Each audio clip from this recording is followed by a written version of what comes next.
Pasti kita pernah dengar bahwa ada satu kisah yang paling masyhur, yaitu tentang kisah masuknya Islam Umar ibn al-Khattab. Dan itu berhubungan erat dengan surat Taha.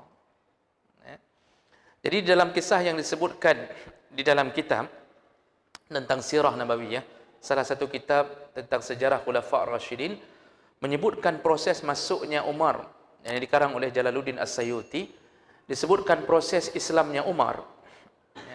Itu disebutkan dalam beberapa riwayat yang berbeda. Salah satu riwayat yang masyhur yaitu ketika Umar ingin membunuh Nabi sallallahu alaihi wasallam. Ini diceritakan oleh Anas bin Malik. Umar ingin membunuh Nabi, lalu kemudian berjumpa dengan salah seorang dari sahabat yang bertanya, kemana engkau ingin pergi? Ingin membunuh Muhammad. Lalu dia berkata, orang itu berkata, kalau engkau bunuh Muhammad, bagaimana engkau bisa selamat dari Bani Hashim dan Bani Zuhrah? Artinya keluarga besar Nabi sallallahu alaihi wasallam. Lalu Umar berkata, aku tidak peduli. Dan akhirnya ketika dia mau maju, terus orang ini berkata, Umar, engkau uruskan Muhammad, apakah engkau tidak tahu bahwa adikmu sudah mengikuti agama Muhammad? Disitulah terbakarnya hati Umar. Lalu kemudian Umar berbelok mencari adiknya Fatimah dan suaminya Sa'id bin Zaid bin Amr. Dan ketika Umar datang, ternyata salah seorang sahabat yang sudah duluan masuk Islam, yaitu Khabbab bin Al-Arad, sedang mengajarkan adiknya Fatimah dan suaminya Al-Quran. Dan ketika Umar datang, dia mendengarkan ada suara-suara orang sedang mengajarkan sesuatu. Dia tidak faham apa itu. Lalu ketika dia masuk dan dari dalam sudah tahu Umar di luar, segera mereka menyimpan lembaran-lembaran Al-Quran itu. Dan ketika Umar masuk, dia bertanya, suara apa tadi? Lalu mereka mengatakan, tidak ada. Kami hanya sedang berbicara saja. Nah, Umar mengatakan, aku tahu kalian telah masuk Islam, telah mengikuti agama Muhammad. Sekarang kasih tahu aku apa yang kalian sedang lakukan. Maka dinampakkanlah lembaran itu. Ketika dia lihat, langsung dia bereaksi, dia meloncat ke arah adiknya dan memukulinya berulang-ulang. Suaminya mencoba membela, suami-suaminya ditakat oleh Umar. Karena pada waktu itu Umar dikenal memang sebagai premannya kota Mekah. Itu pasar Uqas. Kalau sudah Umar ikut perlombaan, baik pedang maupun berkuda, tidak ada yang bisa menang lain. Makanya Rasulullah pernah berdoa kepada Allah Subhanahu wa taala, memohon kepada Allah, Allahumma a'izzil Islam bi ahabbi hazaini rajulain.